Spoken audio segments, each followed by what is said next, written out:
আল্লাহ রাব্বুল আলামিন কিয়ামতের ময়দানে এভাবেই বলবেন, ইকরা কিতাবাকা কাফা বিনাফসিকাল ইয়াওমা আলাইকা হাসিবা। আল্লাহ রাব্বুল আলামিন বলেন, বান্দা তুমি তোমার হিসাব নিকাশ নেওয়ার জন্য তোমার সামনে যে কিতাব দেয়া হয়েছিল, আমল নামা দেয়া হয়েছিল, এই আমল নামাটুকু তুমি পাঠ করতে থাকো আর তুমি নিজেই বিচার ফয়সালা করো, তুমি জান্নাতের উপযোগী না জাহান্নামের উপযোগী, তুমি নিজেই ফয়সালা করো। কিতাবের মধ্যে এরকম একটা ঘটনার কথা আমরা দেখেছি যে মানুষ যখন মারা যায়, মারা যাওয়ার পর দুইজন ফেরেশতা তার কবরে আসে। দুইজন ফেরেশতার নাম কি বলেন তো? কি নাম? দুইজন ফেরেশতার নাম হলো মুনকার নাকির। মুনকার এবং নাকির দুজন ফেরেশতা কবরে এসে এই মরা লাশকে জীবিত করে তাকে কয়টা প্রশ্ন করে? 3টা প্রশ্ন করে। কয়টা প্রশ্ন? 3টা প্রশ্ন। এই 3টা প্রশ্নের উত্তর যদি যথাযথভাবে দিতে পারে তাহলে সে মনে করেন ওই কবর তার জন্য জান্নাতের টুকরা হয়ে গেল এবং ইল্লিন নামক স্থানে থাকার জায়গা তার হয়ে গেল এবং পরবর্তীতে তার জান্নাতে যাওয়া উপযোগী হয়ে যাবে বলে আশা করা যায়। হিসাব নিকাশও সে মাপ পেয়ে যাবে। কিন্তু 3টা প্রশ্নের উত্তর যদি বান্দা দিতে না পারে তাহলে তার আর মুক্তি নাই। কবর হয়ে যাবে তার জন্য জাহান্নামের টুকরা, কবর হয়ে যাবে তার বিপদের জায়গা, জেলখানার মতো হয়ে যাবে এবং জাহান্নামের তাপ, জাহান্নামের শাস্তি কবর এসে পেতে থাকবে বা এই সিজ্জিন নামক জায়গায় এসে পেতে থাকবে। তো যে কথা বলতেছিলাম সেটা হলো ফেরেশতারা আসার পরে জীবিত করে, প্রশ্ন করার পর বলে, বান্দা তুমি জীবনে যত আমল করেছো এই আমলগুলো তুমি একটু খাতায় লেখো। বান্দা ফেরেশতার কাছে বলবে, আমার কাছে লেখার মতো কোনো খাতা নাই।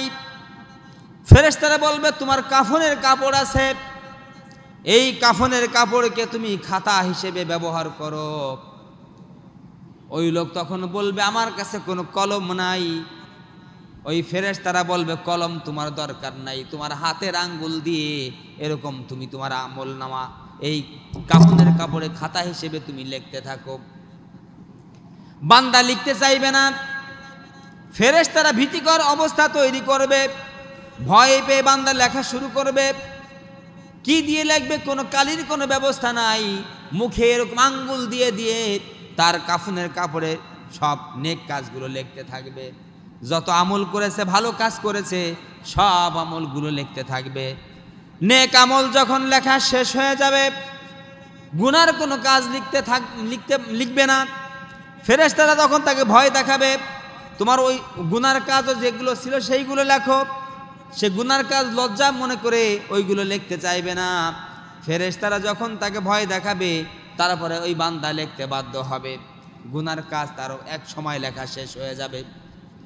এইবার কাফনের কাপড়গুলো গুটাইয়া তার নিজ হাতে লেখা কাফনের কাপড়ে তার নেক আমলগুলো লেখা, গুনার কাজগুলো লেখা, কাফনের কাপড়গুলো গচ্ছিত করে তারপরে তার গলায় ঝুলাইয়া দিয়ে আল্লাহ সুবহানাহু ওয়া তাআলা কুরআনুল কারীমের ভিতরে সূরা বানী ইসরাঈলের ভিতরে আল্লাহ রাব্বুল আলামিন এইভাবে বলছেন, কুল্লা ইনসানিন আলজামনাহু তায়রাহু ফি উনুকিহি অনুখরিজু লাহু ইয়াওমাল কিয়ামাতি কিতাবান ইয়ালকাহু মানশুরা। এই যে মানুষ যেরকম গলায় তাবিজ ব্যবহার করে না, এরকম গলায় ঝুলায় দিয়ে তার নিজ হাতে লেখা আমল নামা সে লিখবে। আল্লাহ বলেন, অনুখরিজু লাহু ইয়াওমাল কিয়ামাতি কিতাবান ইয়ালকাহু মানশুরা।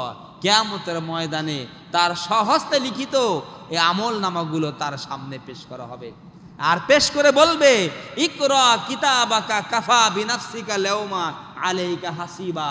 তুমি কবরে লিখেছিলে তুমি কতগুলো নেক কাজ করেছো, কতগুলো গুনার কাজ করেছো, তোমার স্বহস্তে লিখিত আমল নামাগুলো তুমি পাঠ করো। আর পাঠ করে তুমি নিজেই সিদ্ধান্ত নাও তুমি জাহান্নামে যাবে নাকি জান্নাতে যাবে, তুমি সিদ্ধান্ত নাও। তাহলে মানুষ সেদিন তার নিজ হাতে লেখা আমল নামাগুলো পড়ে সে নিজেই সিদ্ধান্ত গ্রহণ করতে পারবে তার আমলগুলো তাকে জান্নাতে নিবে নাকি জাহান্নামে নিবে। এই জন্য আল্লাহ রাব্বুল আলামিন কুরআনুল কারীমের মধ্যে বলেন, ইয়াউমা ইয়াতাযাক্কারুল ইনসানু মা সাআ। মানুষ সারা জীবন যা চেষ্টা করেছে, যা পরিশ্রম করেছে, যত কর্মকাণ্ড করেছে, সমস্ত কাজ সেদিন সে দেখতে পারবে, মনে করবে, সব তার মনে পড়ে যাবে। একটা কাজও ভুলে যাবে না যে আমি এই কাজগুলো ভুলে গেছি। আর মনে তো তার পড়বেই, তারপরে শুধু মনে পড়বেই না, তার আমলের সমস্ত নথিপত্র ফেরেশতারাও কিন্তু লিখে রাখতেছে না? কিরামান কাতিবিন, কিরামান কাতিবিনা ইয়ালামুনা মা তাফআলুন। এটা কোরআনের মধ্যে আল্লাহ সুবহানাহু ওয়া তাআলা বলে দিয়েছেন যে কিরামান কাতিবিন, সম্মানিত লেখক, তারা তার কি আমল সে করে, সে আমলগুলো সব লিখে রাখতেছে। তাহলে মানুষের লুকানোর কোনো জায়গা আছে নাকি? কোনো মানুষ কোনো কিছু লুকাইতে পারবে না। তার নিজ হাতে লেখাও আছে, আবার ফেরেশতারা লিখে রাখছে সেটাও আছে। এজন্য আমাদের লুকানোর কোনো জায়গা নাই, আর অথবা কোনো কিছু সারে রাখারও কোনো জায়গা নেই, সব কিন্তু স্পষ্ট। এই জন্য আল্লাহ বলেন, প্রত্যেকটা মানুষ যা আমল করেছে, যে কাজ করেছে, কিয়ামতের ময়দানে সব আমল সে দেখতে পাবে, সব নেক কাজগুলো সে দেখতে পাবে, স্মরণ করবে, তার মনে পড়ে যাবে সব কর্ম, একটাও সে ভুলে যাবে না। অনুপরিমাণ নেক কাজ করেছে তাও সে ভুলবে না, আবার অন্য পরিমাণ গুনার কাজ করছে তাও তার ভুল হবে না, মনে পড়ে যাবে সব, যে আমি এগুলো করেছিলাম, সব তার খেয়ালে পড়ে যাবে। এবার আল্লাহ সুবহানাহু ওয়া তাআলা কুরআনুল কারীমের মধ্যে বলেন, ফাআম্মা মান তাগা ওয়া আসারাল হায়াতাদ দুনিয়া। যারা দুনিয়ার জীবনে যারা সীমালঙ্ঘনমূলক কর্মকাণ্ড করেছে, গুনার কাজ যারা করেছে, আখিরাতের কাজকে যারা প্রাধান্য দেয় নাই, দুনিয়ার কাজকে যারা প্রাধান্য দিয়েছে, ওয়া আসারাল হায়াতাদ দুনিয়া। আমাদের মধ্যে অনেক মানুষ আমরা আছি, দুনিয়ার বুঝটা খুব ভালো বুঝি, দুনিয়ার কাজের সব সারমর্ম এ টু জেড আমাদের শখ নখদর্পণে, কিন্তু পরকালের বিষয়ে আমাদের কোনো তেমন কোনো ধারণা নাই, চিন্তা চেতনাই নাই।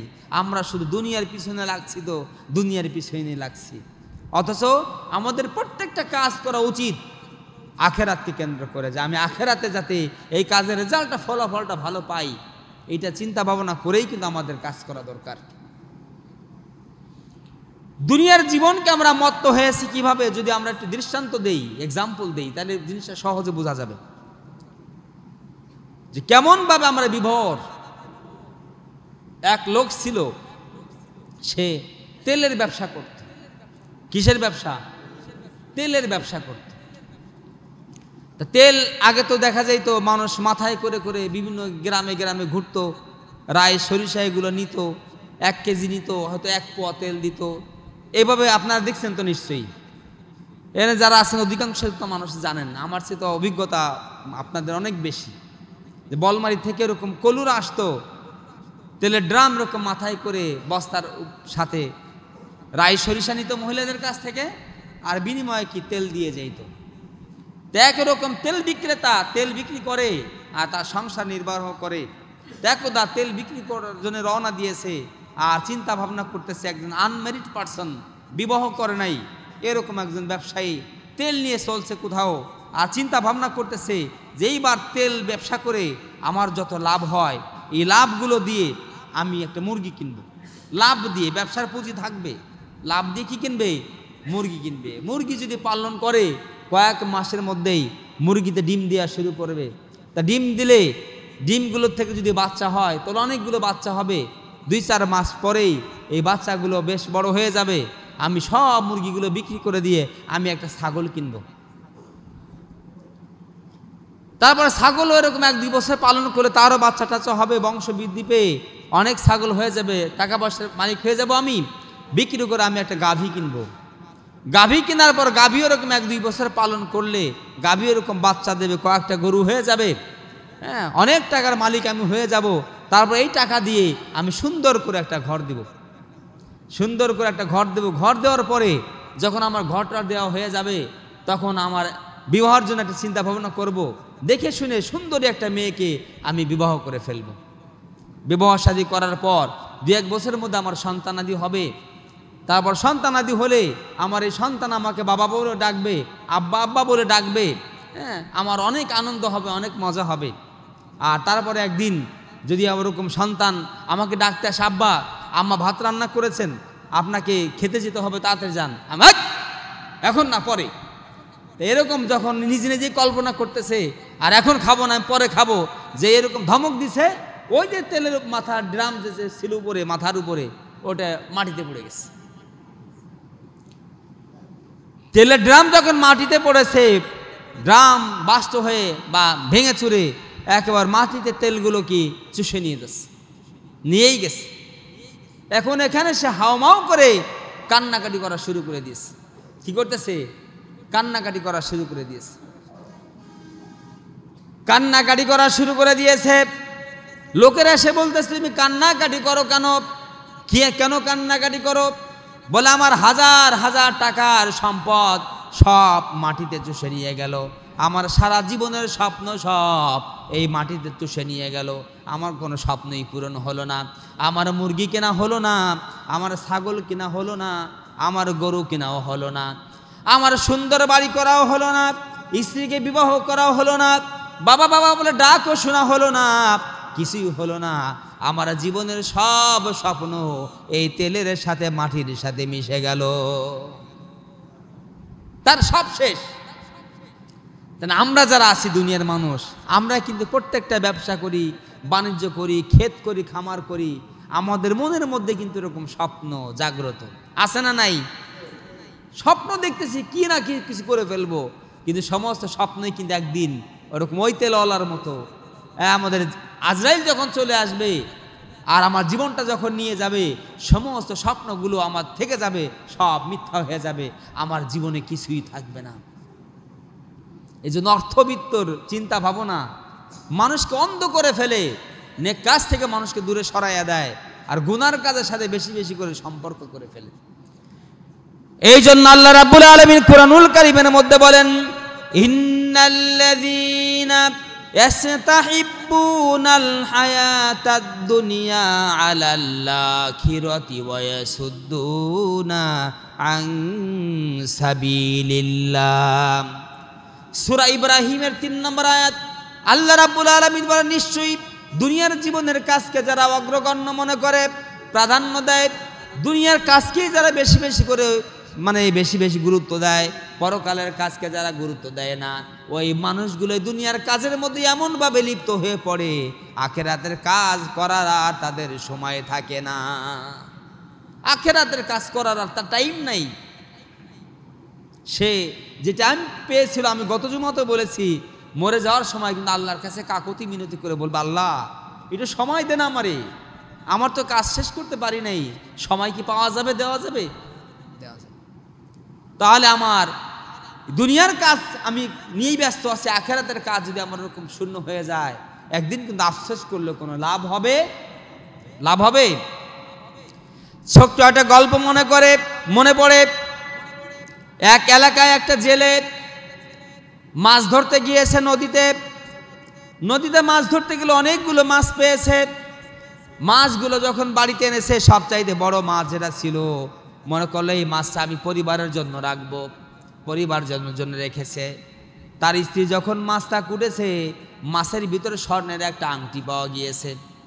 কোথাও মাছ খেয়েছে, নদীতে পেয়েছে, খেয়েছে, স্বর্ণের একটা আংটি পেয়েছে। আর আংটি পাওয়ার পর সে বেশ খুশি যে স্বর্ণের একটা আংটি পেয়েছি আমি, অনেক মূল্য হবে, অনেক দাম হবে, আমার দারিদ্রতা ঘুচে যাবে, আমি একটা কিছু এটা বিক্রি করে করতে পারবো, একটা পুঁজি আমার দাঁড়ায় যাবে। এইটা চিন্তা ভাবনা করে সেই সময় তার নিকটস্থ কিছু লোকজন ছিল, তাদের কাছে বলতেছে, আমার এই স্বর্ণের আংটি আমি পেয়েছি, আমি তো এটা বিক্রি করতে চাই, তোমাদের কেউ কেনার মতো আছে নাকি? তো এলাকার মানুষ এতই গরিব যে স্বর্ণের কোনো জিনিস কিনবে অথবা ওরকম দাম কত তার কি, এই বিষয়ে ওই বিক্রেতাও জানে না যে দাম কত হতে পারে, ক্রেতাও কেউ জানে না যে এর মূল্য কত হতে পারে। তখন কেউ পরামর্শ দিল, ভাই তুমি তো অনেক মূল্যবান জিনিস পেয়েছো, এটার তো আমাদের কেনার সামর্থ্য নাই, তা তুমি রাজদরবারে যাও। রাজদরবারে গেলে রাজার কাছে যদি নিয়ে যাও, তাহলে এর যা মূল্য হয় তার চেয়ে বেশি ছাড়া তোমার কম দেবে না রাজা। আবার কোন কোন জায়গায় রাজা আছে যে কাড়িয়ে নিয়ে গাড় ধরে খেদায়ও দিতে পারে। আছে না এরকম পার্টি? এরকম পার্টি বহু জায়গায় আছে যে গেছে নেতার কাছে সমাধানের জন্য, নেতা এমন সমাধান দিয়ে দিয়েছে, এবার নেতার কাছে যাইয়ে আরও সে বেশি বিপদে পড়ে গেছে। মনে মনে বাবার কাছে না আসলেই বুঝি বেঁচে যেতাম। এরকম মানুষও কিন্তু আছে। যাই হোক, সেকালের মানুষ খুব সহজ সরল ছিল, সাদাসিধে ছিল, এরকম প্যাচগোছ ছিল না, কুটিলতা জটিলতা তাদের মধ্যে মনের মধ্যে কম ছিল। এই জন্য তারা পরামর্শ দিলে সে ওই আংটিটা নিয়ে রাজদরবারে গিয়েছে। রাজদরবারে যে রাজার কাছে বলছেন, বাদশা নামদার, আমি মূল্যবান একটা বস্তু পেয়েছি, আংটিটা পেয়েছি, আংটিটা আমি বিক্রি করব, আমাকে উপযুক্ত মূল্য দিয়ে আংটিটা আপনি নিয়ে যান। বাদশা আবার বলতেছেন, ওই লোকটাকে বলতেছেন, মানব শোনো, তুমি এই আংটিটা বিক্রি করবে, মূল্য কত? এখন ওই লোক বলে, হুজুর আমি মূল্য জানি না, তাতে আমি কত তোমাকে দেব? আমি যতই দেই না কেন তোমাকে মূল্য, তারপর তোমার মনে হবে বাদশা মনে আমার ঠকায় দিছে, বাদশা মনে আমার উপযুক্ত মূল্য দেয় নেই, আমি যতই দেই তাই তোমার কাছে মনে হবে, তাই না? আপনি যদি এরকম কোনো কিছু কারো কাছ থেকে নেন আর তার যদি একটা দাম দিয়ে দেন, সে মনে করেন এই বাজারে মনে হয় আমার জিনিসের দাম অনেক ছিল, ও মনে হয় নিয়ে আমার ঠকায় দিছে, ঠকায় দিছে। আমি যদি বাজারে নিতাম, পথে যদি বিক্রি না করতাম, তাহলে মনে হয় খুব বেশি মূল্য পেয়ে যেতাম। এরকম চিন্তা চেতনাও কর। ওই লোকটা রাজদরবারে যে রাজাকে যখন বললো, রাজা বলল যে আমি তোমাকে যে মূল্যই দেই না কেন, তুমি যেহেতু চাইতেছো না, যা দামও জানো না, আর আমি যে মূল্যই তোমাকে দেই, তোমার মনে হবে আমার বাদশা আমাকে ঠকায় দিছে, বাদশা আমাকে কম মূল্য দিয়েছে, অতএব আমি এই মানে ফাঁসাতে পড়তে চাই না, তুমি তোমার এটা দাম বলো। আর ও বলছে আমাদের দাম জানা নাই, দাম কতই বা চাইবো? রাজা শেষে সিদ্ধান্ত, ঠিক আছে তুমি তখন দাম জানো না, তাহলে আমার রাজদরবারে যে গুদাম ঘর আছে, সব মালামাল আছে, এইখান থেকে তোমাকে 1 ঘন্টা টাইম দিলাম, 1 ঘন্টায় এই মালামাল যত নিতে পারো, এই মালামালগুলো তুমি নিয়ে যাবে, সব মাল আমি তোমাকে দিয়ে দেব। এখন ওই লোকটা মনে করতেছে যে এই তো আমি যা চাইছিলাম না, বাদশা তো তার চাইতে আরো বেশি দিল। 1 ঘন্টা রাজদরবারে ধনভাণ্ডারে কোষাগারে আমি ঢুকবো, 1 ঘন্টার ধরে কত মালই নাম নিতে পারবো, আর আমি তো ঠুনকো মাল নিব না, দামি দামি জিনিস যেগুলো আছে, দামি দামি জিনিস যেগুলো আছে এইগুলো নিব, যাতে আমার জীবন আর কিছু না লাগে। উনি এটাকে উপযুক্ত মনে করে রাজাকে বললেন, ঠিক আছে 1 ঘন্টা পর্যন্ত আমি যত মালামাল নিতে পারি আমি নিয়ে নেব। এইটা মনে করে যখন রাজ দরবারের ওই কোষাঘরের মধ্যে ঢুকেছে, গুদাম ঘরে ঢুকেছে, মালামাল যেখানে রাখা হয় ঢুকেছে, রাজ দরবারে বিভিন্ন উপাদেয় বিভিন্ন দামি দামি জিনিসগুলো দেখতে শুরু করলো, জীবনে কোনোদিন দেখে নাই। এখন এত সুন্দর সুন্দর জিনিস দেখে ওর চোখ তো ছানা বড়া হয়ে গেছে, যাহারে কি রাজ দরবারে কি আছে রে, আর আমরা জীবনে দেখতেই পারলাম না, আগে একটু ঘুরে ঘুরে দেখে নিই। এখন এ পাড়া যায় ও পাড়া যায়, চতুর্দিক ঘুরে ঘুরে দেখে তার মনটা ভরে গেছে, হারে রাজ দরবারে কোনোদিন ঢুকতে পারি নাই এরকম জায়গায়, আর এই মূল্যবান বস্তুগুলো বিভিন্ন জায়গায় আছে, দেখে তার মনটা ভরে গেছে। আর মনে মনে চিন্তা করতেছে কোনটা কোনটা নেব, এটা একটা পরিকল্পনা করতেছে। তারপর এক সময় যেতে যেতে রাজ দরবারের সবচাইতে বড় উঁচু যে তার পালঙ্ক ছিল, খাট ছিল, এই খাটের কাছে মহামূল্যবান স্বর্ণ খচিত তার খাটের কাছে গেছে। যাওয়ার পর তার চোখ তো আরো ছানা বড়া, কি ব্যাপার, এত দামি জিনিস। তারপরে মনে করলো একটু যাই হোক, রাজ দরবার তার জীবনে কোনদিন আসতে পারবো না, সুযোগ আমার হবে না, যখন আসছি তার খাটের উপর একটু উঠে বসে টুসে দেখি কেমন খাটে রাজা ঘুমান, অথবা এটা তৈরি করে রেখেছেন, একটু দেখি। উনি যখন সে খাটের উপর উঠছে, নরম বিছানা, সুন্দর সুন্দর গালিচে বিছানো, চাদর বিছানো, উনি মনে করলেন ঘন্টাতে 1 ঘন্টা রয়ে গেছে, অনেক সময় আছে, একটু বসি না, একটু রেস্ট নেই, কয়েক মিনিট একটু বসে একটু রেস্ট নেই, তারপরে আমি আমার মালামালগুলো নেব। উনি সুন্দর নরম বিছানা পেয়ে ওখানে একটু বসলেন। তারপরে মনে করলেন একটু বসাই শুধু না, একটু গোড়াগাড়িও করি, একটু গড়াগাড়িও করলেন। কিছুক্ষণ পরে গড়াগাড়ি করতে নরম বিছানা পেয়ে উনি ঘুমায়ে গেছেন। নরম বিছানা পেয়ে ঘুমায়ে গেছেন, জাগ্রত আর নাই। যখন 59 মিনিট হয়ে গেছে, রাজ দরবারের কর্মচারী যারা ছিল তাদেরকে রাজা আগে অর্ডার দিয়েছেন, এই ব্যক্তি 1 ঘন্টা পর্যন্ত যত মালামাল নিতে পারে সব মালামাল নিতে দিবা, কিন্তু 1 ঘন্টার পরে যদি কোনো মাল নিতে চায় আর তাকে নিতে দিবা না।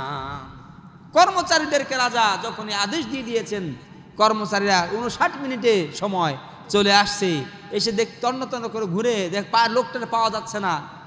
দেখেন যে সুন্দর খাটের উপরে পালঙ্কের উপরে লোকটা বিভোরে ঘুমায় যাচ্ছে। কর্মচারী এসে তাকে ডাক দিয়েছেন, বলেন ভাই তোমার 1 ঘন্টা সময় কিন্তু অতিবাহিত হয়ে গিয়েছে, সময় আর তোমার হাতে নাই, তুমি তাড়াতাড়ি ওঠো, তুমি রাজ দরবারের এই কোষাগার থেকে এই ধনভাণ্ডার থেকে দ্রুত বের হয়ে যাও। তার ডাক শুনে যখন ঘুম ভাঙছে, 59 মিনিটে 1 মিনিটের সময় আছে, তারপরে এখন দেখি 1 মিনিটে ঘুম থেকে উঠে চোখ ডলতে ডলতেই তার আরো কয়েক মিনিট চলে যাওয়ার অবস্থা। এখন চিন্তা করলাম আমি এত সুন্দর মালামাল যেগুলো দেখলাম এগুলো নিব কখন, নেওয়ার আর টাইম নাই। কর্মচারী তারাকে নেওয়ার সময়ও কি আর দিল না, তাকে রাজ দরবারে সেই ধনভাণ্ডার থেকে বের করে দিল। যখন ধনভাণ্ডার থেকে বের করে দিয়েছে, লোকটা অঝর ধারায় কান্নাকাটি করা শুরু করে দিয়েছে। কান্নাকাটি করতে করতে বলতেছে, আমার স্বর্ণের আংটিটাও আমি হারায় ফেললাম, রাজাকে দিয়ে দিলাম, আর রাজা আমাকে এত সুন্দর সুযোগ দিয়েছিল, আমার এই সুন্দর সুযোগটা আমি এক ঘুমে নষ্ট করে দিলাম। আমি যদি না ঘুমাইতাম, ঘুমানোর পরে ঘুমাইতাম, আগে যদি আমার জিনিসপত্রগুলো নিয়ে নিতাম তাহলে আমার এমন অবস্থা হতো না। আমি আমার আংটিটাও হারায় ফেললাম, 1 ঘন্টার মধ্যে কোনো জিনিসও না আমি নিতে পারলাম না, সব হারায় গেলাম। আমার মতো নিঃস্ব, আমার মতো হতভাগা, কপাল পোড়া আর এই পৃথিবীতে আর একজনও নাই। তাকে বের করে দেওয়া হলো রাজ দরবার থেকে। একটা নিছক একটা ছোট গল্প, কিন্তু শিক্ষণীয় বিষয়টা কি? শিক্ষণীয় বিষয়টা হলো আল্লাহ রাব্বুল আলামিন আমাদেরকে 1 ঘন্টা সময় ব্যাপী, কারো 30 বছর, কারো 40 বছর, কারো 50, 60, 70 বছর হায়াত করি এই দুনিয়ার জীবনে আমাদেরকে পাঠিয়ে দিলেন। দুনিয়ার জীবনে আমরা চলে আসলাম, দুনিয়ার জীবনে এখন সুখ স্বাচ্ছন্দ্য দেখে, আরাম আয়েশ দেখে, জমি ক্ষেত দেখে, টাকা পয়সা ক্ষমতা পাওয়ার দেখে, বিভিন্ন সব কিছু পেয়ে আমরা বিবরে ঘুমায় আসি। আমাদেরকে যে কয়েক বছর পরে দুনিয়ার জীবন ছেড়ে আমাদের আসল ঠিকানায় চলে যেতে হবে, আর এই দুনিয়ার জীবন আমরা থাকতে পারবো না। আমাদেরকে এখান থেকে ঘাড় ধরে বের করে দেওয়া হবে, 1 সেকেন্ড টাইমও বেশি দেওয়া হবে না।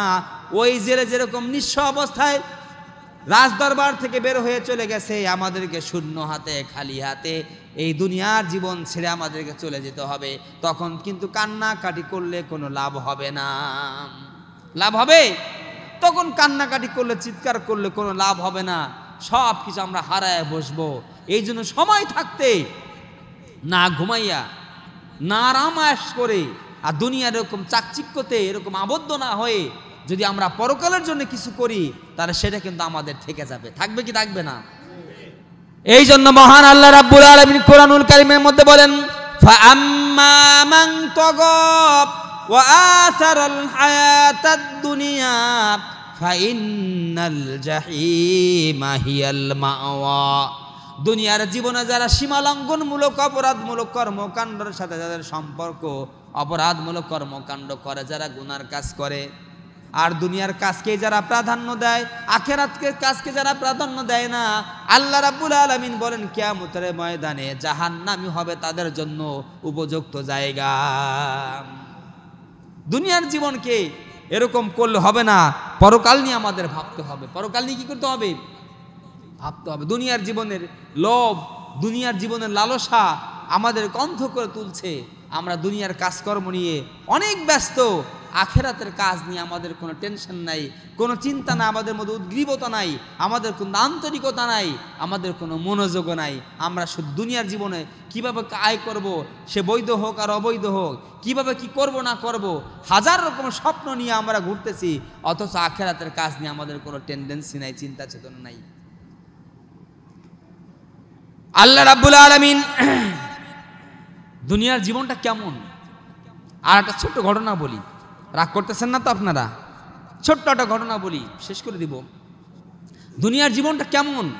দুনিয়ার জীবনটা হলো আমাদের এখানে আমরা মনে করি দুনিয়ার জীবনে পাইছি তো খেয়ে পড়ে নেই আচ্ছা মতো, আর পরকালে কি হবে না হবে সেটা আমাদের ভাবার মধ্যে নাই। এক জায়গায় এক ছাত্র আর উস্তাদ এক এলাকা দিয়ে চলছে, তা সেই এলাকায় গেলে দেখে সেখানের দুধের দামও যা, ঘিয়ের দামও তাই, মধুর দামও তাই। তার মানে মধুর দাম যে কয় টাকা, ঘিয়ের দামও কেজি সেই কয় টাকা, দুধের দামও সেই কয় টাকা। চেলা মনে করতেছে, ছাত্র মনে করতে, হায় হায় রে, এত সুন্দর দেশ, আমাদের দেশ হয় না কেন? এখানে মধুর কেজিও 1 টাকা, ঘিয়ের কেজিও 1 টাকা, দুধের কেজিও 1 টাকা। কারণ উস্তাদ বলতেছে, না না, এখানে কিন্তু থাকার জায়গা না, এটা খুব অরাজকতার একটা দেশ, আমরা এখানে দ্রুত পালাই, এখানে থাকলেই বিপদে পড়বো। ছাত্র বলে, না হুজুর কি বলেন বিপদে পড়বো? এত এই অল্প মূল্যে কি মধু ঘি কোথাও খেতে পাবো নাকি? কতটা দিন আমরা এখানে থেকে যাই? ওস্তাদ বললেন, থেকে যাও, কিন্তু সামনে কিন্তু কি আছে? বিপদ আছে। কি আছে? বিপদ আছে। চেলা ওই বিপদই মনে করে, কি বিপদে পড়বো? আর কতদিন থেকে খাওয়া দাওয়া করে এমন তার চেহারা সুরত বানাইছে, একদম হৃষ্টপুষ্ট নাদুস নুদুস হয়ে গেছে। আর বলতেছে, উস্তাদ আপনি তো বলছিলেন যে এখানে থাকা ঠিক না, দেখেন তো এত দামি খাবার খেয়ে খেয়ে আমরা কত সুন্দর চেহারা সুরত হয়ে গেছে, চলেন না একটু ঘুরে বেড়াই, দেশ ভরে একটু ঘুরে বেড়াই। তোমরা ঘুরতে ঘুরতে এক জায়গায় যাইতেছে, রাজদরবারের পাশ দিয়ে, এখন দেখো ওখানে বিচার হইতেছে। কি হইতেছে? বিচার হইতেছে। কি বিচার? 2 চোর চুরি করছিল, চুরি করতে গেছে শীত কেটে, তো একজন ছিল বাইরে, আর একজন ওয়ালের নিচ দিয়ে শীত কাটছে, শাবল টাবল দিয়ে শীত কাটছে। কিন্তু শীতের যখন কাটছে, ভিতরে ঢুকছে, ওয়াল চাপা পড়ে ওই চোর একজন মারা গেছে। কি গেছে? চোর মারা গেছে। আর এক চোর আদালতে যে মামলা করছে, যে এই লোক বাড়ি নির্মাণ করছে, ওয়াল নির্মাণ করছে, এরকম নরম করে নির্মাণ করছে, যার কারণে ইট চাপা পড়ে আমার একজন সঙ্গী মারা গেছে, আমি এর বিচার চাই। রাজা কথা, বিচার তো অবশ্যই করতে হবে, বাড়িওয়ালারা ডাকো। বাড়িওয়ালা বলতে, তুমি এরকম নরম ওয়াল বানাইছো, আর এরকম লোক চাপা পড়ে মারা গেল, তোমার ফাঁসি। কারণ বাড়িওয়ালা বলতেছে, হুজুর আমি তো বাড়ি বানাই নি, এ তো মিস্ত্রিরে বানাইছে, আমার কি দোষ? তাহলে তুমি তাহলে মুক্ত, দোষ হলো মিস্ত্রির, মিস্ত্রির নরম করে মল বানাইছে কি? মিস্ত্রি ডাকা হয়েছে, মিস্ত্রির ফাঁসি। মিস্ত্রিকে যা, হুজুর আমি তো বানাই নেই, এ তো হেল্পাররা মালটাল সবগুলা গেলাই দিছিল, তাহলে তোমার দোষ না, হেল্পারে, তাই হেল্পারের ফাঁসি। হেল্পারে ডাকা হয়েছে, হেল্পার কয় যে, হুজুর আমার দোষ না, আমি যখন এই মাল মশলা গুলাইতেছিলাম, তখন আমার পাশ দিয়ে একটা হাতি এরকম দ্রুত গতিতে দৌড়ে আসতেছিল, আমি ভয় পেয়ে দৌড় দিয়েছিলাম, বেশি পানি পড়ে গেছে, এই জন্য নরম হয়ে গেছে, মালামাল ঠিক মতো হয় নাই, যার কারণে এরকম গাঁথনি নরম হয়ে গেছে। তাহলে তোমার দোষ না, দোষ হলো হাতিওয়ালার। হাতিওয়ালারা ডাকাইছে, হাতিওয়ালা বলে, হুজুর আমার দোষ না, আমার পিছনে এক মহিলা ছিল, তার পায়ে নুপুর ছিল, হাতে চুড়ি ছিল, এইগুলো শব্দ পেয়ে হাতি নতুন আওয়াজ পেয়ে দ্রুত গতিতে দৌড়াইছে, ওই দিক দৌড়ে চলে গেছে, আমি কি করবো, আমার করার কিছু নাই। হাতিওয়ালার এই কথা যখন বলছে, তা ডাকো সেই মহিলা, চুরিয়ারা ডাকো, ফাঁসি হলো তার। চুরিয়ারার যখন ডাকছে, চুরিয়ার আমার দোষ না, এই অলঙ্কারকে আমি বানাইছি নাকি? এ বানাইছে স্বর্ণকার, দোষ হলে স্বর্ণকারের হবে, আমার দোষ কি? তাহলে স্বর্ণকারের ফাঁসি, তুমি মুক্ত। তাহলে একই দরবারে রাজা এরে মুক্তি দিয়ে দিচ্ছে, ওরে মুক্তি দিয়ে দিচ্ছে, ওরে মুক্তি দিয়েছে, দোষ যে কার? রাজা কিন্তু তা টের পাইতেছে না। তারপরে শেষে স্বর্ণকারে ডাকা হয়েছে, স্বর্ণকার কি বলবে? কাজে এই কাজ তো আসলে আমি করেছি, তো আমার বাপ দাদা তো আমার এই কাজ শিখাইছিল, তা তাকে দোষ দেওয়ার লাভ কি? তারা তো দুনিয়ায় আর কেউ নাই, দেন আমার এই ফাঁসি দেন। স্বর্ণকারের জন্য ফাঁসির মঞ্চ তৈরি করাইছে, ফাঁসি দিতে নিয়ে যাওয়া হয়েছে। এখন ওই যে ম্যানিলা রোপ গলায় যেটা পেঁচায় ফাঁসি দেওয়ার জন্য, সেই রোপ যে পরিমাণ, এই গলার মধ্যে ঢুকাইলে ও দড়ি ভিতরে বেরিয়ে যায়, এমনি পেঁচে আটে না। এখন রাজার কাছে জানাইছে যে এত পেঁচে আটে না, তো গলা বেরিয়ে চলে যেতেছে, মাথা বেরিয়ে চলে যায়, এ তো ফাঁসিতে আটকানো যাচ্ছে না। আর কথা না যায়, যার গলা আটকে তারে ফাঁসি দিত। বুঝছেন? ও যদি না যায়, তাহলে দেহ কার যায়? এখন এই খোঁজা শুরু হয়েছে যে কার গলা ফাঁসি হয়। এখন ওই যে ছাত্র ছিল, খাইয়ে দেয়, নাদুস নুদুস হয়েছে, এই যে ঘি আর মধু খাইয়া এরকম মোটা গলা টলা হয়েছে, এখন দরবারে খুঁজেও ডেরি ফাঁসি, এটির গলা মোটা আছে, এটির ফাঁসিতে ঝুলাও। এখন যখন এর দরবারে এরকম অবস্থা তৈরি হয়ে গেছে, এখন তো ছাত্র কান্নাকাটি করা শুরু করে, হুজুর আপনার কথা না শুনতে ভুল করছিলাম, কেন যেই দেশে আইছিলাম, এর এই মধু ঘি খেয়ে মোটা হইলাম, এখন তো ফাঁসিতে ঝুলা লাগবে, আমারে বাঁচান। হুজুরকে আমি তো তোমার আগেই বলছিলাম, এখানে থাকা বিপদ, এখানে যে কোনো বিপদে পড়ে যেতে পারো, অতএব তোমার এখান থেকে আমাদের চলে যায় ভালো ছিল। হুজুর ওই সব জানি না, আমারে বাঁচান। এবার হুজুর বলতেছে, রাজাকে বলতেছে, যাকে ফাঁসি দেওয়ার জন্য আপনারা নিয়েছেন ওকে ফাঁসি দিয়েন না, ফাঁসি আমার দেন। এখন ছাত্র মনে করতেছে আমার জন্য উস্তাদের ফাঁসি হবে, না না আমারই ফাঁসি হোক। ছাত্র বলে আমারে ফাঁসি দেন, আর উস্তাদ বলে আমারে ফাঁসি দেন। এই দুইজনে ফাঁসিকে কারে দেবে, এই দুজনের গন্ডগোল করা শুরু করে দিচ্ছে। মারামারি শুরু করছে। রাজার কাছে যখন বলছে, রাজা কয় ব্যাপারটা কি, মানুষের ফাঁসি দেওয়া যায় না, আর এরা ফাঁসি নেওয়ার জন্য প্রতিযোগিতা করতেছে, ব্যাপারটা কি? রাজা আসে বলতেছে যে ব্যাপার কি, ফাঁসি হবে এর, কিন্তু তুমি উস্তাদ, তুমি ফাঁসি নিতে চাচ্ছ কেন? এখন ওই উস্তাদ বলতেছে, হুজুর এখন এমন একটা লগ্ন চলতেছে, এই লগ্নের সময় যে ফাঁসির রশিতে জ্বলবে সেই একবার স্বর্গে চলে যাবে। কোনে যাবে? স্বর্গে চলে যায়। এই সময় যদি কার ফাঁসি হয় তাহলে তারা দোজক নাই, জাহান্নাম না, একেবারে কি হয় স্বর্গে চলে যাবে। আর রাজা কয় এরকম সুযোগ তো আমিই চাচ্ছি, আমার তো এরকম সুযোগ দরকার, আমি তো জীবন বহু অন্যায় করছি, পাপাচার করছি, আমার তো ওই স্বর্গে যাওয়ার দরকার। আগে যা, তোরও ফাঁসির দরকার নাই, তোমারও ফাঁসির দরকার নাই, এই ফাঁসিওয়ালা আমারও ফাঁসি দিয়ে দাও। এখন যে রাজা যদি আমারা ফাঁসি দিয়ে দাও, হুজুর বলতেছে যে ফাঁসি দিয়ে দাও, কেউ কি বলতে পারে যে আমরা আপনার ফাঁসি দেব না? এই বলার তো সাহস কারো নাই। প্রধানমন্ত্রী যদি আমার এই কাম করে দিতে হবে, কোনো কর্মচারী কবে আমি পারবো না এটা করতে। এখন কি হলো, রাজার এরকম ফাঁসি দিয়ে দেওয়া হলো, রাজা খতম হয়ে গেল। তাহলে চিন্তা করেন দুনিয়ার জীবন, আমরা যেটা বলতেছিলাম দুনিয়ার জীবন মানুষের কিরকম, তা আমরাও ঠিক ওরকম আছি। কোন সময় যে ফাঁসির গলায় দড়ি পড়ে যাবে না আমরা টেরও পাবো না। ওরকম ফাঁসি পড়ার আগে, মরে যাওয়ার আগে অন্তত আমরা নেকের আমলের সাথে আমাদের সংযুক্ত থাকি। ও মাম খাফ মাকাম রাব্বিহি ওয়া নাহান নাফসা আনিল হাওয়া ফাইনাল জান্নাতে হিয়াল মাওয়া। আল্লাহর কাছে দাঁড়াইতে হবে, আমাদের যে হিসাব নিকাশ দিতে হবে, অপরাধমূলক কর্মকাণ্ড থেকে দূরে থাকতে হবে, তাহলে আমাদের জন্য জান্নাত নসিব হবে। আল্লাহ সুবহানাহু ওয়া তাআলা আমাদের প্রত্যেককে আমাদের জীবনে নেক আমল করার আর গুনার কাছ থেকে বিরত থাকার তৌফিক আল্লাহ সুবহানাহু ওয়া তাআলা আমাদেরকে দান করুক।